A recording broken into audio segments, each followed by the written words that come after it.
আগের দিন আমাদের যে ডিসকাশনসগুলো হয়েছিল সেখান থেকে রিভ্যালুয়েশনস অ্যাকাউন্টে যে অ্যাডজাস্টমেন্টসগুলো ছিল দ্যাট ইজ 3650 আমরা বার করে ফেলেছিলাম এবং সেটাকে আমরা কি করে দিয়েছিলাম, এই যে পার্টনার্সদের মধ্যে ভাগও করে দিয়েছিলাম 21901640, আর যে পার্টনার্স ক্যাপিটাল অ্যাকাউন্ট যেটা রয়েছে তার মধ্যে যে অ্যাডজাস্টমেন্টসগুলি করার ছিল সেগুলো আমরা করে দিয়েছিলাম। যে কন্টিনজেন্সি রিজার্ভ, ঠিক আছে, তারপরে এখানে ওয়ার্কম্যান কম্পেনসেশন যে রিজার্ভটা ছিল সেটাকে আমরা কি করব, ভাগ করে দেবো। ঠিক আছে, কেন কম্পেনসেশন ওয়ার্কম্যান কম্পেনসেশন রিজার্ভটাকে আমরা ভাগ করবো, কারণ এটাও বিজনেসে যদি কখনো দুর্ঘটনা ঘটে সেই দুর্ঘটনার সময় যে সমস্ত এমপ্লয়িজরা থাকবে তাদেরকে কম্পেনসেট করতে হবে। এই ওয়ার্কম্যান কম্পেনসেশন রিজার্ভটাও আলটিমেটলি যারা পার্টনার তারা নিজেদের ডিভিজিবল প্রফিট থেকে তৈরি করে, তো তার মানে এইটাও ফ্রি রিজার্ভ কাইন্ড অফ। ঠিক আছে, তো যেহেতু ফ্রি রিজার্ভ তাই যখন নতুন একজন ঢুকছে অর্থাৎ লাস্টের জন রামান, তো আজকে এই ফ্রি রিজার্ভটাকে যদি ব্যালেন্স শিটের মধ্যে রেখে দেওয়া হয় তাহলে এটার মধ্যে তো রামানেরও ভাগ এসে পড়বে। তাই কি করা হচ্ছে, যেমন কন্টিনজেন্সি রিজার্ভটাকে আমরা ভাগ করে দিলাম ওল্ড পিএসআর সেরকমভাবে ওয়ার্কম্যান কম্পেনসেশন রিজার্ভটাকে আমরা ভাগ করে দিলাম। ঠিক আছে, তো এগুলো আমরা কালকে করেছিলাম, বুঝতে পারলি। এইবার যেটা একটা অ্যাডজাস্টমেন্টস আমাদের বলেছিল, অ্যাডজাস্টমেন্টসটা হচ্ছে যে Raman is admitted as a new partner introducing A capital of 16,000, তার মানে ও 16,000 টাকা ক্যাপিটাল নিয়ে এসছিল। 16,000 টাকা কি ক্যাপিটাল, টোটাল টাকা নিয়ে আসেনি যে এর মধ্যে বলেছে যে গুডউইল ইনক্লুডেড, না, 16,000 টাকাটা পুরো ক্যাপিটাল বাবদি উনি নিয়ে এসছিলেন। The new profit sharing ratio হচ্ছে 5:3:2। ঠিক আছে, এটা হচ্ছে new PSR. Raman is unable to bring any cash for goodwill, এবার বলছে যে ওনার যতটুকুনি প্রিমিয়াম ফর গুডউইল হিসেবে আনার কথা ছিল সেটা উনি আনতে পারেননি, কিন্তু ক্যাপিটাল বাবদ উনি কত টাকা এনেছেন, 16,000 টাকা এনেছেন। কথাটা বুঝতে পারলি। আর আমরা লাস্ট ডিসকাশন থেকে এটা বুঝতে পেরেছিলাম যে যে আপকামিং পার্টনার সে একটা টাকা নিয়ে আসবে ক্যাপিটাল বাবদ যেটা ফার্মকে দেবে, আর একটা টাকা নিয়ে আসবে প্রিমিয়াম ফর গুডউইল বাবদ যেটা যেই পার্টনার্সগুলো ওর জন্য স্যাক্রিফাইস করেছে তাদেরকে কম্পেনসেট করার জন্য। ঠিক আছে, যেটাকেই আমরা বলি প্রিমিয়াম ফর গুডউইল, যেটা আনতেই হবে। যদি কেউ না আনে বা পার্টলি আনে পার্টলি না আনে তাহলে সেই ক্ষেত্রে সেই যে ক্যাপিটাল যে টাকাটা নিয়েছে তার থেকে যারা ওল্ড পার্টনার্সরা স্যাক্রিফাইস করেছে তারা কি করবে, সেই পোর্শনটুকুনি নিয়ে নেবে। অর্থাৎ প্রিমিয়াম ফর গুডউইল বাবদ যেটা আনার কথা ছিল যেটা আনতে পারেনি সেটা কিন্তু ক্যাপিটাল থেকে মাইনাস করে নিয়ে নেবে। কথাটা বুঝতে পেরেছিস? তাহলে সেই জায়গাটা জানাল কি হবে, আমরা যদি নর্মালি একটু ডিসকাস করে নিই তাহলে রামানের ক্যাপিটালটা যেটা আমরা ক্রেডিট করেছি সেটাকে ডেবিট করে দিতে হবে যতটা প্রিমিয়াম ফর গুডউইল বাবদ আসে, আর ওইখান থেকে যারা ওল্ড পার্টনার্স তাদের ক্যাপিটালগুলোকে কী করতে হবে, ক্রেডিট করে দিতে হবে, কারণ আমরা জানি ক্যাপিটাল হচ্ছে লাইবিলিটি, বাড়াতে গেলে ক্রেডিট করতে হয়। তাই রামানের ক্যাপিটালটা কমবে তাই ডেবিট করব, আর ওল্ড যারা যারা স্যাক্রিফাইসিং পার্টনার্স তাদের ক্যাপিটালটাকে বাড়ানোর জন্য তাদেরটাকে ক্রেডিট করে দেবো। জাস্ট ডিসকাস করে নিলাম। এরপর it is decided to calculate the amount of goodwill on the basis of Raman's shares in the profits and capital contributed by him. এটা একটু বোঝার আছে, এখানে কিন্তু সমস্ত কিছু বলে দিয়েছে যে গুডউইলটাকে কিভাবে ক্যালকুলেট করতে হয়। বলেছে it is decided to calculate the amount of goodwill, এটা ডিসিশনস নেওয়া হয়েছে পার্টনার্সদের মধ্যে যে গুডউইলের ক্যালকুলেশনসটা হবে কিভাবে, on the basis of Raman's shares in the profit, রামানের যতটুকুনি প্রফিটে ভাগ আছে সেইটাকে কনসিডার করতে হবে, আর এবং ক্যাপিটাল কন্ট্রিবিউটেড বাই হিম, এবং উনি যতটুকুনি অর্থাৎ রামান যতটুকুনি ক্যাপিটাল দিয়েছেন এবং উনি প্রফিটের মধ্যে যতটুকুনি ভাগ পাবেন, এই দুটোর ওপর ভিত্তি করে গুডউইলটা ক্যালকুলেট করা হবে। এই ডিসিশনসটা নেওয়া হয়েছে সমস্ত পার্টনার্সদের মধ্যে। ঠিক আছে, এবার তারপর বলেছে যে ফলোয়িং রিভ্যালুয়েশনস আর মেড, এটা তো আমরা এগুলো সমস্ত কিছু করে নিয়েছিলাম রিভ্যালুয়েশনসের সাথে সাথে ব্যালেন্স শিটটা। তো এইবার আমাদের যেটা করা বাকি আছে সেটা হলো যে গুডউইল কম্পিউট আমাদেরকে করতে হবে ঠিক এই ইনফরমেশনসগুলোকে কাজে লাগিয়ে। ঠিক আছে, তাহলে এখানে ডেটা কি বলেছিল, এখানে বলেছিল যে গুডউইলের যে ভ্যালুয়েশনটা হবে সেইটা হবে, বুঝতে হবে জিনিসটা, on the basis of Raman's share of profit যেটা হচ্ছে 2/10। ঠিক আছে, আরেকটা হচ্ছে রামানস ক্যাপিটাল যেটাও কন্ট্রিবিউট করেছে দিয়েছে। যেটা হচ্ছে গিয়ে 16,000। ঠিক আছে, বলছে এই দুটোকে কাজে লাগিয়ে 16,000 টাকা দিয়েছে। অবভিয়াসলি 16,000 টাকা দিয়েছে কিসের জন্য? 10 ভাগের 2 ভাগ প্রফিট পাওয়ার জন্য। বলছে এই দুটোকে কাজে লাগিয়ে গুডউইলটা ক্যালকুলেট করতে হবে। ঠিক আছে, তাহলে আমরা এখানে কি করব? প্রথমে ভ্যালু অফ দ্য ফার্ম বার করব, ভালো মতন বুঝবি। ভ্যালু অফ দ্য ফার্ম, যে এই বিজনেসের তাহলে টোটাল ভ্যালু কতটা, কারণ আজকে একটা বিজনেসে ততটাই সে ক্যাপিটাল নিয়ে আসবে যতটা সেই বিজনেসের মার্কেটে ভ্যালু হবে। ঠিক আছে, তাহলে ভ্যালু কত আমি জানি না, কিন্তু 2 ভাগের 10 ভাগ অধিকার পাওয়ার জন্য তাকে 16,000 টাকা নিয়ে আসতে হয়েছে। তাহলে ভ্যালু হচ্ছে 16,000 টাকা ডিভাইডেড বাই 2 ইন্টু 10। উল্টে দিলেই বেরিয়ে আসবে যে টোটাল ওই বিজনেসের ভ্যালু কত আজকের ডেটে? 80,000 টাকা। বুঝতে পেরেছিস? কোনো রকম অসুবিধা আছে? আচ্ছা, এটা হচ্ছে বিজনেসের টোটাল ভ্যালু। এরপর আমরা কি করব? আমরা এর থেকে লেস করে দেব total capital of all the partners. ঠিক আছে, সমস্ত পার্টনারের যে ক্যাপিটালটা সেটা আমরা এবার কি করবো? মাইনাস করে দেবো। মাইনাস করলে কি বেরোবে সেটা একটু পরে বোঝাচ্ছি। তাহলে এইবার যে সমস্ত পার্টনার্সদের ক্যাপিটালটা আমরা এইখানে যোগ করে এই 80,000 থেকে মাইনাস করব, সেই পার্টনার্স ক্যাপিটালটাকে আমরা বলবো অ্যাডজাস্টেড ক্যাপিটাল। Adjusted capital. এবার এই অ্যাডজাস্টেড ক্যাপিটাল কথাটার মানে কি বোঝ ভালো মতন। অ্যাডজাস্টেড ক্যাপিটাল টার্মটার মানে হলো একটা পার্টনারের যে ওপেনিং ব্যালেন্স ছিল সেই ক্যাপিটালের ওপেনিং ব্যালেন্সের সাথে আরও যেই সমস্ত আইটেমসগুলো প্লাস হচ্ছে ক্যাপিটাল অ্যাকাউন্টে, আর এইখানে কিছু নেই ঠিকই, কিন্তু এইখানেও যদি কিছু থাকতো তাহলে মাইনাস হতো। তার মানে একটা পার্টনারশিপ ফার্মের যে সমস্ত পার্টনাররা রয়েছে তাদের ক্যাপিটালের ওপেনিং ব্যালেন্সের সাথে আরও যে সমস্ত প্লাস মাইনাসগুলো, যেমন এগুলো কি হয়ে যাবে? প্লাস হয়ে যাবে। রিভ্যালুয়েশনস অ্যাকাউন্ট, জেনারেল রিজার্ভ, তারপর ওয়ার্কম্যান কম্পেনসেশন রিজার্ভ, আরও যে সমস্ত জিনিসগুলো যেগুলো ওদের ক্যাপিটালের সাথে অ্যাড হচ্ছে, এবং যদি উল্টো দিকে কিছু থাকতো ডেবিট সাইডে তাহলে সেগুলো কি হতো? মাইনাস হয়ে যেত।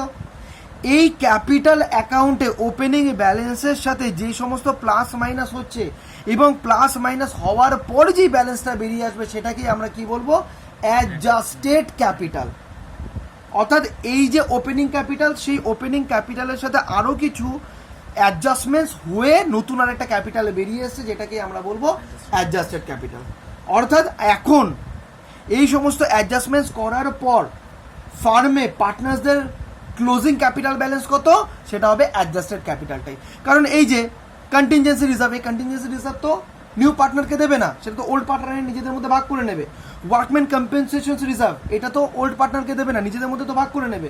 তো এই যে ভাগ করলো তো অটোমেটিক্যালি পার্টনার্সদের ক্যাপিটালটা বেড়ে যাবে। কথাটা বুঝতে পারলি তো? তার মানে এই সমস্ত অ্যাডজাস্টমেন্টস করার পর পার্টনার্সদের কারেন্ট ক্যাপিটাল কত সেটাই হবে অ্যাডজাস্টেড ক্যাপিটালটা। কথাটা বুঝতে পেরেছিস? তার মানে পার্টনার্সদের ওপেনিং ক্যাপিটালের সাথে আরও যে সমস্ত প্লাস মাইনাস হয় সেগুলোকে প্লাস মাইনাস করার পর যেই ক্যাপিটালটা বেরিয়ে আসে প্রত্যেকটা পার্টনারের, সেটাকে আমরা বলি কি? Adjusted capital. কোনো রকম অসুবিধা আছে? তাহলে এইখানে আমাদেরকে তো একদম আপডেটেড, ভালো মতন বুঝবি, আমাদের তো আপডেটেড পার্টনার্স ক্যাপিটাল দরকার। আপডেটেড, আমার তো ওপেনিং নিলে হবে না, কারণ ওপেনিং এর সাথে তো আমরা অনেক কিছু অ্যাডজাস্ট হয়েছে। তার মানে আমাদের দরকার কি? আপডেটেড পার্টনার্স ক্যাপিটাল, যেটা কি আরেকটা নামে আমরা বলছি কি? Adjusted capital. ঠিক আছে, তাহলে অ্যাডজাস্টেড ক্যাপিটালটা আমরা কিভাবে বার করব? এটাকে আমরা বার করব, এইটাকে এদিকে যোগ করব, আর এখানে এটাকে ব্যালেন্স বার করে নেব যত আসে। কথাটা বুঝতে পেরেছিস? তাহলে প্রথমে করি। তাহলে এখানে আসছে প্রথমে 26,000,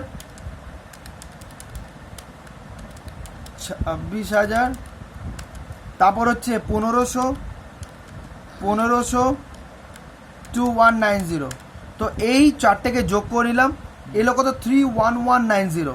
ঠিক আছে, আর এইদিকে কিছু নেই, তাহলে 31190, আর এখানে 31190, এখানে তাহলে কত আসবে? 31190 টু ব্যালেন্স সিডি। ঠিক আছে, ঠিক একইভাবে আর এইটাও বার করে নিই, সেকেন্ডেরটাও 13,000 প্লাস 1,000 প্লাস 1,000 প্লাস 1460 আসছে 16460 16460 ঠিক আছে। আর এটা তো এমনি নর্মাল দিয়েছে, তো কোনো অ্যাডজাস্টেড ক্যাপিটাল হবে না, তো সবেমাত্র নতুন ঢুকেছে, তাহলে অ্যাডজাস্টেড ক্যাপিটাল আমরা পেলাম কার, এই দুজনের। ঠিক আছে, তাহলে এই যে 31190 আর 16460 এই দুটো ক্যাপিটালকে আমি যোগ করবো, কারণ এটা হচ্ছে আপডেটেড ক্যাপিটাল ওল্ড পার্টনার্সদের। এইটাকেই আমরা কি করব, এই জায়গাটার মধ্যে বসিয়ে দেবো, কারণ এখানে তো আমি লিখেছি total capital of all the partners, তার মানে এখানে একটা আসছে 16460 আর একটা হচ্ছে এখানে আছে 31190 ঠিক আছে। আর আরেকজন যে পার্টনার ওর কত, তো 16,000 টাকাই ক্যাপিটাল, কথাটা বুঝতে পারলি? তাহলে total capital of the farm আমরা পেয়ে যাব, দেখি প্লাস 31190 প্লাস 16,000 আসছে 63650। এইবার ভালো মতন বুঝবি, এবার এখানে বোঝার আছে। এইখান থেকে টোটাল ফার্মের ভ্যালু কত বেরিয়ে এসছে, 80,000, সেই হিসেবেও 16,000 টাকা নিয়ে আসছে, তার মানে ফার্মের ভ্যালু কত, কারেন্ট ভ্যালু 80,000। আর ফার্মের টোটাল ক্যাপিটাল কত, 63,650। ঠিক আছে, তাহলে টোটাল ফার্মের ভ্যালু হচ্ছে 80,000 আর ফার্মের ক্যাপিটাল হচ্ছে 63,650। আর আমরা জানি যখন ক্যাপিটালের থেকে যেটা এক্সট্রা ভ্যালু আছে সেটা হয় গুডউইলের ভ্যালু, কারণ ক্যাপিটাল তো কন্ট্রিবিউটেড, যতটা সে টাকা ঢেলেছে, আর অতিরিক্ত যতটা আছে সেটা একটা ইনট্যাঞ্জিবল অ্যাসেট হিসেবে কাজ করে, একটা বিজনেসকে বেনিফিট দেওয়ার জন্য, সেটাকে আমরা কি বলি, গুডউইল বলি। তাহলে এই যে value of the farm that is 80,000, তার থেকে যদি টোটাল ক্যাপিটাল অ্যাট প্রেজেন্ট যেটা রয়েছে সেটা যদি আমি মাইনাস করে দিই, তাহলে গুডউইলটা বেরিয়ে আসবে। সেটা কত বেরিয়ে আসছে, সেটা বেরিয়ে আসছে 16350। এইটা হচ্ছে ভ্যালু অফ গুডউইল, আর এইটাই হলো হিডেন গুডউইল। কেন এটা হিডেন গুডউইল, কারণ আমরা গুডউইল চ্যাপ্টারটা শেখার সময় দেখেছিলাম, ওখানে বলে দিচ্ছিল এই বছরের এত প্রফিট, ওই বছরের অত প্রফিট, ওই বছরের অত প্রফিট, সেই প্রফিটসগুলোকে কনসিডার করে এই মেথডে গুডউইলটা ভ্যালুয়েশন করো। আমরা ওইভাবেই গুডউইলটা ক্যালকুলেট করতে শিখেছিলাম, কিন্তু এই জায়গাটায় গুডউইলটা হিডেন অবস্থায় রয়েছে। কিভাবে, যে টোটাল যে ভ্যালু আমরা যেরকমভাবে গুডউইলের ভ্যালু ক্যালকুলেট করি, এখানে কিন্তু সেরকমভাবে গুডউইলের ক্যালকুলেট করলাম না, আমরা করলাম এই যে ভ্যালু অফ দ্য ফার্ম তার মধ্যে গুডউইলের ভ্যালু ঢুকে রয়েছে, মানে হাইড অবস্থায় রয়েছে। সেখান থেকে যে টোটাল যে ক্যাপিটালটা সেটাকে মাইনাস করলাম, মাইনাস করার পর বেরিয়ে এলো যে কতটা ইনট্যাঞ্জিবল অ্যাসেট যেটা ভ্যালু অফ দ্য ফার্মের মধ্যে ঢুকে রয়েছে, যেটা হচ্ছে 16,350। তাহলে এটা তো ইনট্যাঞ্জিবল, এটা তো intangible but asset, intangible but asset. আর এটা তো ট্যাঞ্জিবল, টাকা তো পরিষ্কার দেখাই যাচ্ছে যে কত টাকা দেওয়া আছে। আর ট্যাঞ্জিবল আর ইনট্যাঞ্জিবল দুটো অ্যাসেট অ্যাড করলেই একটা বিজনেসের ভ্যালু অফ দ্য ফার্ম বেরিয়ে আসবে।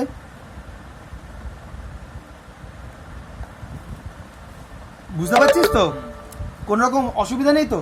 এইবার তাহলে বিজনেসের গুডউইল কত, 16,350। এইবার এই যে পার্টনারটা কতটুকুনি ভাগের জন্য এসেছিল, 2/10 জন্য এসেছিল, তাহলে 16,350-এর মধ্যে 2/10 কতটা ভাগ হয় সেটা বার করতে হবে। বার করে ও যে 16,000 টাকা দিয়েছে সেই ক্যাপিটালের থেকে পুরনো পার্টনাররা স্যাক্রিফাইসিং রেশিওতে, যেটা আমরা বার করেছিলাম আগের দিনে অঙ্কতে 1:1, সেভাবে ভাগ করে নিয়ে নেবে।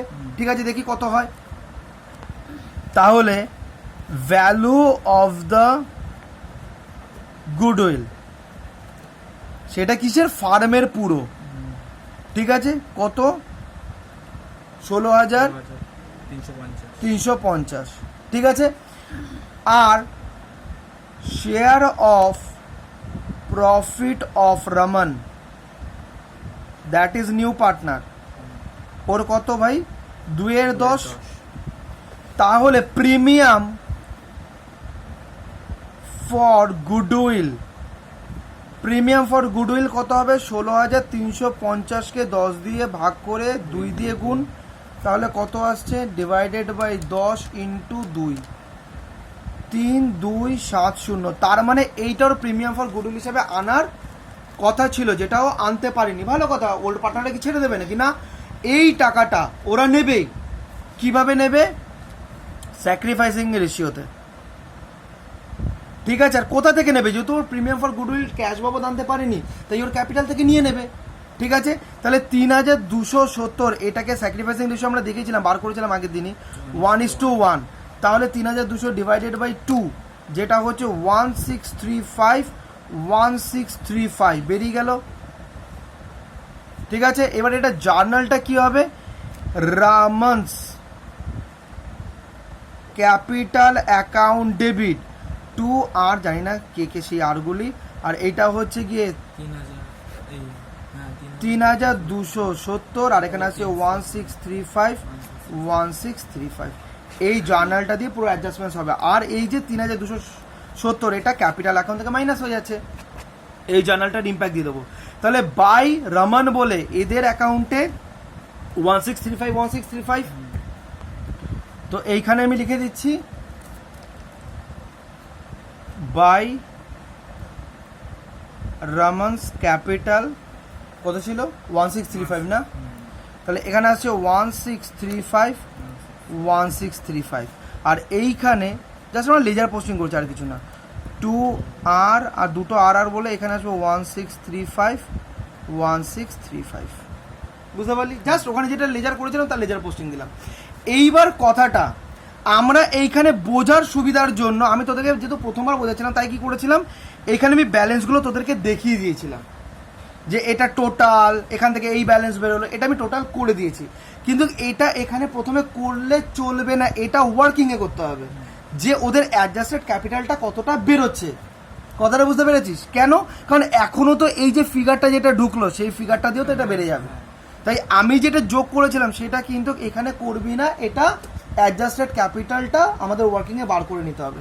তাই এইবার এখানে আমি সঠিকটা বার করবো। তাহলে এখানে কত বেরিয়েছে? 31190 প্লাস 1635, তাহলে কত আসছে? এই জায়গাটা বেরোচ্ছে 32825,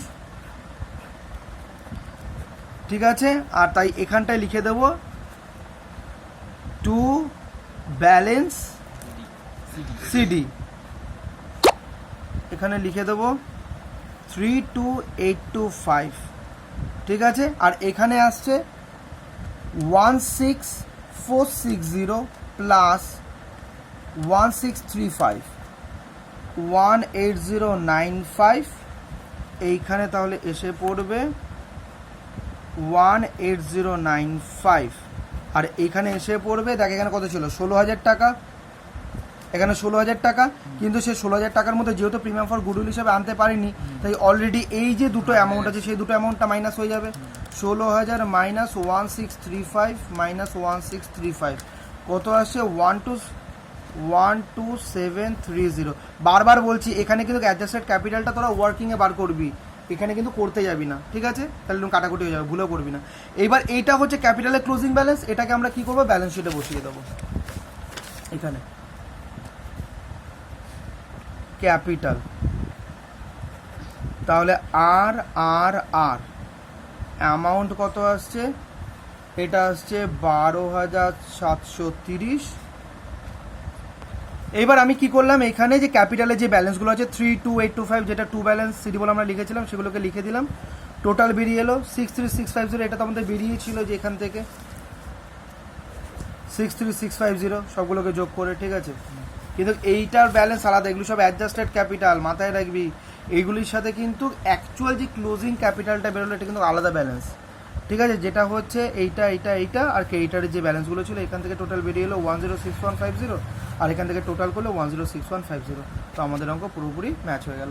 তাহলে তোরা বুঝতে পারলি হিডেন গুডউইলের কনসেপ্টটা কি। হিডেন গুডউইল কনসেপ্টে আরেকবার একটু রিপিট করি, এটা ক্লিয়ারলি যেরকমভাবে আমাদের দিয়ে দেয় যে প্রফিট, তারপর এতগুলি ইয়ার অফ পাচ্ছে, সেটার উপর বেস করে গুডউইলের ভ্যালুয়েশনসটা করতে হবে, এটা সেরকমভাবে দেয় না।